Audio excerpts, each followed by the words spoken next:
नगरी तरफ पूरे देश का ध्यान है।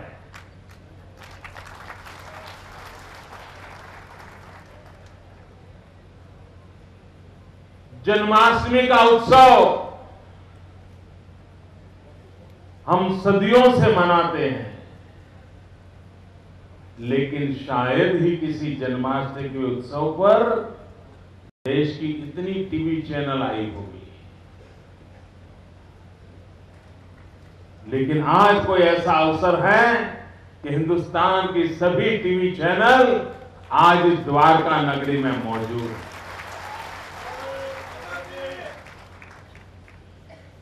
द्वारका नगरी का भी अपना एक संदेश है। एक जमाना था जब शैव और वैष्णवों के बीच बड़ा संघर्ष चलता था, और वो संघर्ष इतने हद तक बढ़ गया था कि सामान्य व्यक्ति भी उसके मुंह से किसी ऐसे शब्द का उच्चारण नहीं करता था जिसमें कहीं शिव शब्द आ जाए। शिव मुझे के तो ना बोले, शिवण ना बोले, अंदर शिव आ जाए। यानी इतनी कटुता थी, इतनी दूरी थी। लेकिन यही द्वारिका की नगरी है कि जहां उस वैष्णव परंपरा के श्री कृष्ण का धाम है, तो यहीं पर शिव परंपरा से जुड़े हुए आदि शंकराचार्य ने शंकर मठ की स्थापना करके एक सद्भावना का सेतु इसी पवित्र धरती पर बनाया था।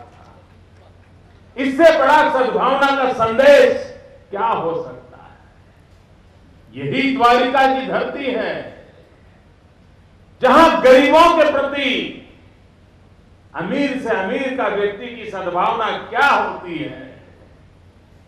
जब सुदामा जी, जिसके पास पहनने के लिए कपड़े नहीं थे, रहने के लिए घर नहीं था, परिवार बीमारी से तड़प रहा था, और वो एक गरीबी का प्रतिनिधि सुदामा श्री कृष्ण के द्वार पर आया और पुरानी यादें जग गई, और कृष्ण ने उसको आलिंगन किया। अमीरी और गरीबी, एक तरफ राज, एक तरफ सामान्य व्यक्ति, कितना सद्भावना का सेतु बना होगा ये द्वारिका नगरी, उसकी साक्षी। यही तो द्वारिका नगरी है।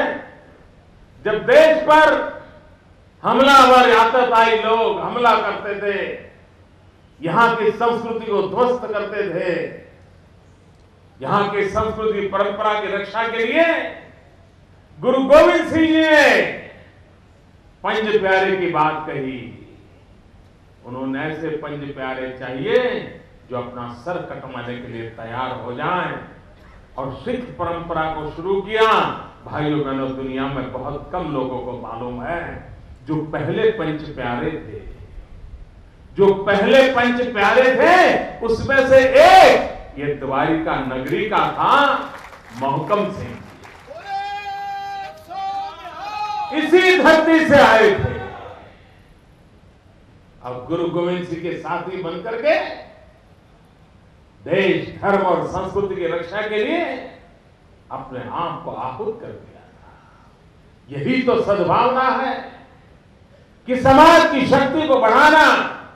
ये द्वारिका नगरी की अपनी एक शक्ति है, और इसलिए जब इस सद्भावना मिशन का दूसरा दौर प्रारंभ किया तो सहज मन करता था कि विराट सागर के किनारे पर, द्वारका की पवित्र धरती पर एक विराट कदम उठाने के लिए हम क्यों न द्वारिका नगरी में जाएं। और इसलिए मैं आज आपके चरणों में आकर के बैठा। भाइयों बहनों, अनशन उपवास ये हमारे देश में नई बात नहीं है। ये सदियों पुरानी परंपरा है। कभी आत्मशुद्धि के लिए उपवास होना, ये भी परंपरा रही। तो कभी अपनी मांगों को मनवाने के लिए सत्याग्रह के रूप में उपवास करना, ये सामाजिक राजकीय जीवन में भी एक अच्छी चीज मानी जाने लगी। लेकिन भाइयों बहनों, मेरे उपवास कुछ मांगने के लिए नहीं है। मेरे ये उपवास कुछ पाने के लिए नहीं है। मेरे उपवास हिंदुस्तान के कोने कोने में एक सच्चाई को घर घर तक पहुंचाने का एक नम्र प्रयास है। वो सच्चाई क्या है?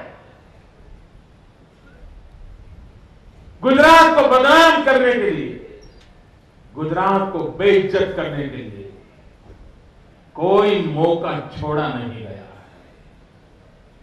गुजरात की अच्छाइयों को नजरअंदाज किया गया है। मां भारती की सेवा करने में गुजरात कभी पीछे नहीं रहा। श्रीनगर में भूकंप आया था। श्रीनगर के भूकंप के कारण अनेक लोग पीड़ित थे। श्रीनगर के भूकंप पीड़ितों को सबसे पहले सेवा पहुंचाने का काम ये गुजरात की धरती ने कुछ वर्षों पहले किया। पाकिस्तान में भूकंप आया था। पाकिस्तान को मदद करने की सबसे पहल अगर किसी ने की थी तो गुजरात ने की थी। ये मानवता की ताकत इस धरती की ताकत है और उसे भुला दिया गया, नजरअंदाज कर दिया गया। अब जब यही षड्यंत्र चलते रहे तो क्या मैं मेरे गुजरात को बदनाम होते देख सकता हूं? क्या मैं चुपचाप उसको सह सकता हूं? भाइयों बहनों, मुझे आपके आशीर्वाद चाहिए।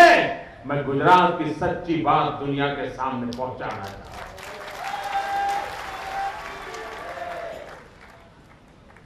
और इसलिए मैंने तपस्या का यज्ञ आरंभ किया। लेना पाना ये मेरी मकसद नहीं है दोस्तों। हम देने के लिए पैदा हुए हैं और जिंदगी भर देना चाहते हैं ताकि किसी की जिंदगी के लिए हम काम आए। ये सपने लेकर के हम चले। भाइयों बहनों, आज गुजरात का विकास हुआ है। उसकी चर्चा कोई चाहे या न चाहे सबको करने के लिए हमने मजबूर कर दिया है। और उसका श्रेय अगर किसी को जानता है तो भाइयों बहनों आपको जानता है। ये मेरे सामने जो गुजरात के मेरे नागरिक भाई बहन बैठे हैं, मेरे 6 तहसील के जो भाई बहन बैठे हैं, ये श्रेय आपको जाता है। कुछ लोगों को लगता है कि एक सरकार आ गई इसलिए गुजरात आगे बढ़ गया। कुछ लोगों को लग गया कि एक ऐसा मुख्यमंत्री आ गया इसके कारण गुजरात आगे निकल गया। कुछ लोगों को लगता है कि नीतियां इतनी बढ़िया आ गई कि जिसके कारण गुजरात आगे बढ़ गया। किसी को लगता है कि मुख्यमंत्री ऐसा आ गया कि ईश्वर की कृपा हो गई, बारिश लगातार होती गई और उसके कारण गुजरात आगे बढ़ गया। लोग भांति भांति के कारण दे रहे हैं। गुजरात की प्रगति के लिए अनेक प्रकार के कारण अलग अलग लोग बताते हैं। कारण कुछ भी बताते हो, लेकिन विकास हुआ है इसको तो स्वीकार करना ही पड़ता है, करना ही पड़ता है, करना ही पड़ता है। लेकिन एक बात जिसकी और लोगों का ध्यान नहीं है, वो मैं डंके की चोट पर दुनिया को बताना चाहता हूं। ये सारे कारण सही हो गए। किसी को यश मिलता होगा, अपयश मिलता होगा, वो भी सही होगा, लेकिन वो पूर्ण सत्य नहीं है। ये विकास की ऊंचाइयों कैसे पार हुई? भाइयों बहनों, कोई विद्यार्थी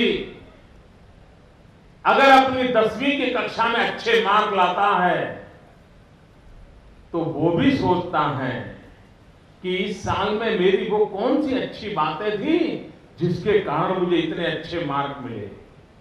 मां बाप भी बैठ करके चर्चा करते हैं कि देखो बेटा, तुमने 10वीं कक्षा में ऐसा ऐसा किया था ना, इसके कारण तुम्हें फायदा हुआ था। उसे याद कराते हैं, उसके टीचर भी उसको याद कराते हैं कि देखो बेटे, तुम पढ़ाई में तो अच्छे हो, लेकिन 10वीं कक्षा में जो तुमने ये काम किया था ना, इसके कारण तुम्हारी आगे बढ़े हो।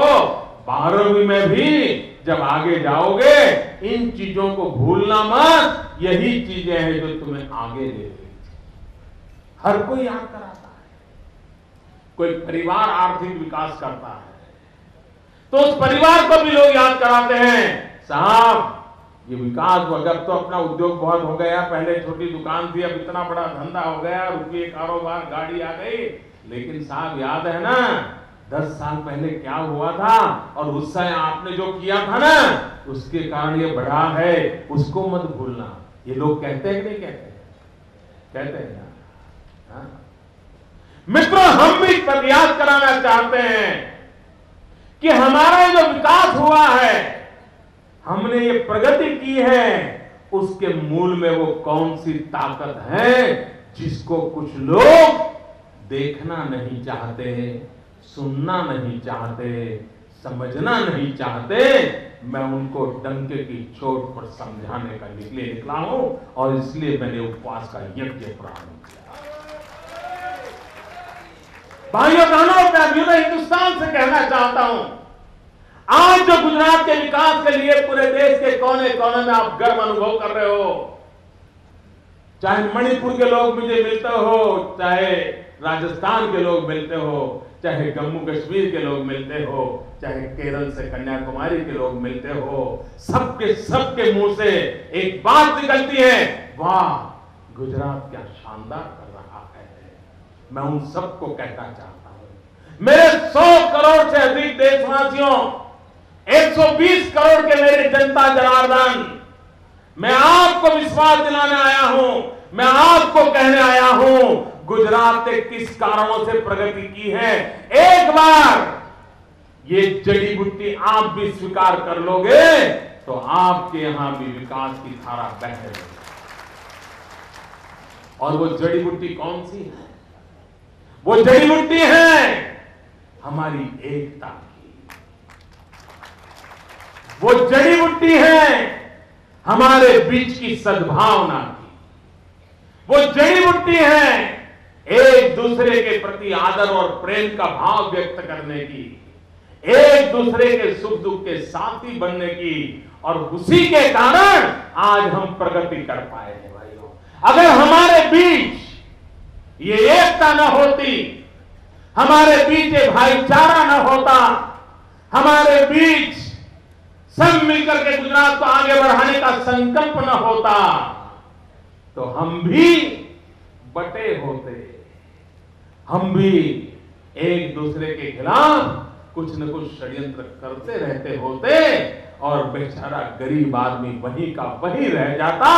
हम उससे बाहर निकल गए, हम उससे ऊपर उठ गए, और उसी का परिणाम है कि हमारी ये ताकत, उस ताकत ने हमें आगे बढ़ाने के लिए बल दिया है। मित्रों, जब तक धागा अकेला होता है कोई भी उसको तोड़ देता है, लेकिन वही धागों से अगर रस्सा बन जाता है तो हाथी को भी कंट्रोल करना आसान हो जाता है। वो रस्से से एकता की ताकत होती है। मित्रों, एक उंगली कोई भी आके तोड़ सकता है, लेकिन 5 उंगलियां होकर के अगर मुट्ठी बन जाती हैं तो दुनिया की कोई ताकत उसे तोड़ नहीं सकती। एकता की ये ताकत होती है। ये गुजरात ने 10 साल तपस्या करके इस एकता के मंत्र को चरितार्थ किया है। मैं दुनिया को डंके की चोट पर कहना चाहता हूं कि आज गुजरात है, उसका कारण 6 करोड़ गुजरातियों का सद्भाव है, 6 करोड़ गुजरातियों की एकता है, 6 करोड़ गुजरातियों का मैत्री भाव है। शहर हो, गांव हो, हमने टकराव पैदा नहीं होने दिया। आदिवासी हो, गैर आदिवासी हो, हमने टकराव पैदा नहीं होने दिया। सवर्ण हो, दलित हो, हमने टकराव पैदा नहीं होने दिया। गरीब हो, अमीर हो, हमने टकराव पैदा नहीं होने दिया। इस संप्रदाय का हो, उस संप्रदाय का हो, हमने संकट आने नहीं दिया है। यही एकता है जिसने गुजरात को आगे बढ़ाया है, और आगे बढ़ना है तो एकता ही काम आने वाली है। अगर मोदी रहे या न रहे, एकता रही तो दुनिया की कोई ताकत गुजरात को पीछे नहीं ले जा सकती। ये बात मैं बताने के लिए ये उपवास का यज्ञ मैंने आरंभ किया है। भाइयों बहनों, कैसे समय हमने देखे, एक जाति को दूसरी जाति के साथ हमेशा झगड़ा करवाना। खारवा है तो मैर के साथ टकरा दो,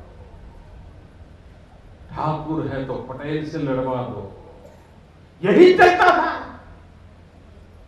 वोट बैंक की राजनीति, समाज को तोड़ो और अपनी रोजी रोटी कमाओ, यही चलता था। याद है मित्रों, 1985 के वो दिन कैसे थे? किसी को भरोसा नहीं था कि आने वाले दिन कैसे जाएंगे। भाई भाई को लहूलुहान करने के लिए मैदान में उतरा था।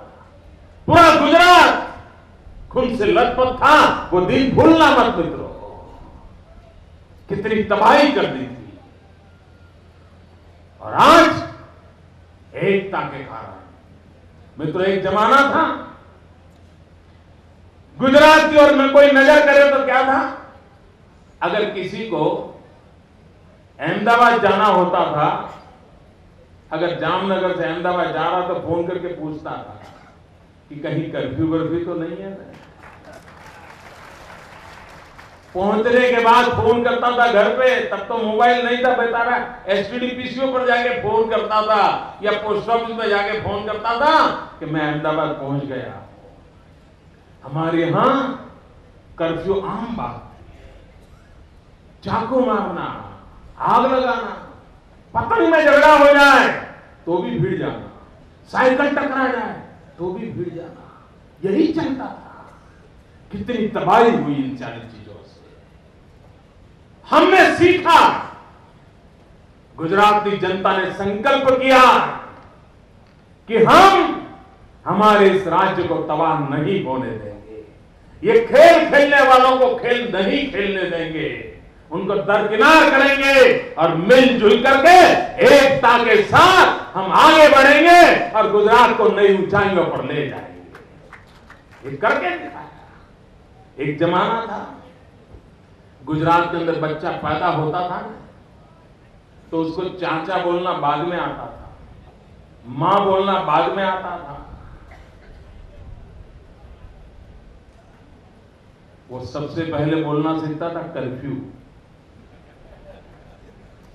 और वो चाचा मामा को बाद में पहचानता था, पुलिस वाले को पहले पहचानता था, क्योंकि घर के बाहर फिर गली के बाहर कोई न कोई पुलिस वाला खड़ा ही खड़ा रहता था। वो हालत है हमारे राज्य में, आशंकाओं का माहौल था।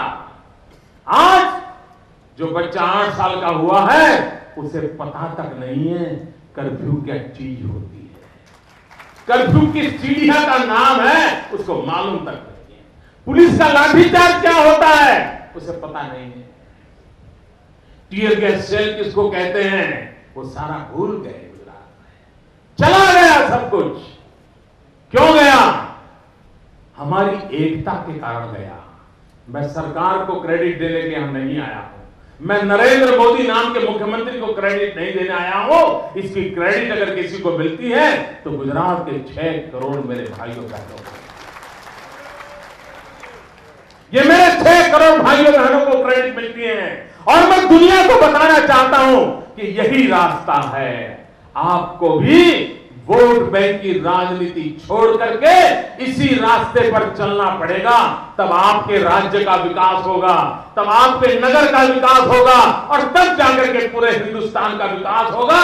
ये मंत्र 120 करोड़ घरों में पहुंचाने के लिए ये गुजरात ने उपवास के माध्यम से हिंदुस्तान को संदेश देने का संकल्प किया है। देखो, राजनीति करने के लिए ऐसा तप करने की जरूरत नहीं होती। कहीं काले झंडे के लड़के खड़े हो जाओ तो भी अखबार में, टीवी में जगह मिल जाती है, राजनीति चली जाती है। मित्रों, मुझे वो रास्ते मंजूर नहीं है। मुझे एक नक्कर धरातल पर गुजरात को आगे बढ़ाना है। 10 साल तक इस विषय में कभी किसी की मैंने आलोचना नहीं की है, मैं आज भी करना नहीं चाहता हूं। क्यों करूं? क्यों अपना समय बर्बाद करूं? मेरे पास 6 करोड़ गुजरातियों की सेवा करने के लिए भी समय कम पड़ रहा है, तो मैं अपने समय को किसी फालतू काम में बर्बाद करना नहीं चाहता।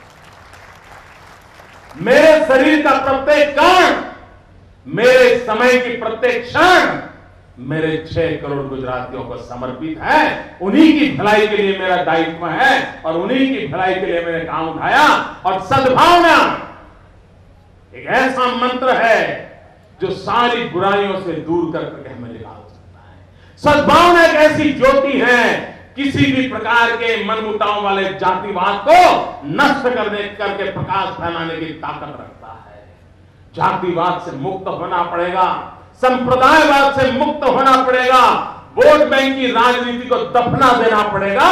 सद्भावना के माध्यम से विकास की यात्रा को आगे बढ़ाना होगा। इसी एक मंत्र को लेकर के द्वारिका नगरी से हम चले और सद्भावना का संदेश द्वारकाधीश ने हमें दिया था, उसे और आगे बढ़ाएं और सत्य का जय कैसे होता रहे, सत्य कैसे प्रबल होता रहे, तो असत्य अपने आप कुंठित होकर के दरकिनार हो जाएगा। उस सत्य की साधना करने के लिए आइए, ये पवित्र यज्ञ है भाइयों बहनों। और मुझे खुशी हुई, कई नौजवान पैदल आए हैं जामनगर से।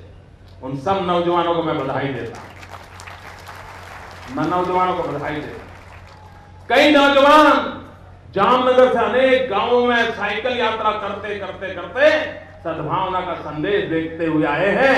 मैं उन नौजवानों को भी नमन करता हूं जिन्होंने इतना बड़ा अभियान चलाया है। और मुझे बताया गया कि यहां 8000 लोग ऐसे बैठे हैं जिन्होंने पहले से अपना नाम लिखवाया है कि वो भी आज पूरा दिन मेरे साथ सद्भावना उपवास में जुड़ने वाले हैं। मैं उन सभी उपवासियों को प्रणाम करता हूं। आपने जो ये संकल्प किया है, इसके कारण इस सद्भावना मिशन की ताकत बढ़ जाएगी। आपने जो संकल्प किया है, ईश्वर आपको आशीर्वाद देगा, ईश्वर गुजरात को आशीर्वाद देगा। हमारे गुजरात की विकास यात्रा में सद्भावना की, एकता की, भाईचारे की, शांति की ये शक्ति हमें नई ऊंचाइयों पर ले जाएगी। हमें तोड़ने वालों से बचते रहना, हमें तोड़ने वालों को दूर रखना, तभी तो हम जुट करके चलेंगे और इसी मंत्र को लेकर के आगे बढ़ना। और ये उपवास के समय ईश्वर की बातों को पाने की एक शक्ति प्राप्त होती है। हम सब के अंदर ईश्वर का वो संदेश पहुंचे और हम सब मिलकर के अच्छाइयों की ओर आगे बढ़े। पुंज संतगण इतनी बड़ी मात्रा में मुझे आशीर्वाद देने आए हैं, इस सद्भावना मिशन को आशीर्वाद देने आए हैं। ये किसी व्यक्ति को आशीर्वाद नहीं है, किसी कार्यक्रम को आशीर्वाद नहीं है, लेकिन ये आशीर्वाद गुजरात के आने वाली कल के लिए है, गुजरात के विकास के लिए है और गुजरात को समृद्ध करके पूरे भारत की सेवा करने का ये यज्ञ है। उस यज्ञ में आपका योगदान, आपका आशीर्वाद हमें नई शक्ति देगा। मैं मीडिया के मित्रों का भी आभारी हूं कि इतना कष्ट उठा करके द्वारिका तक अब आए हैं। मुझे विश्वास है सच्चाई की इस यज्ञ को हिंदुस्तान के कोने कोने को पहुंचाने में हो सकता है अनेक कठिनाइयों के बीच भी आप कुछ न कुछ तो रास्ता निकाल देंगे। बहुत बहुत शुभकामनाएं, बहुत बहुत धन्यवाद।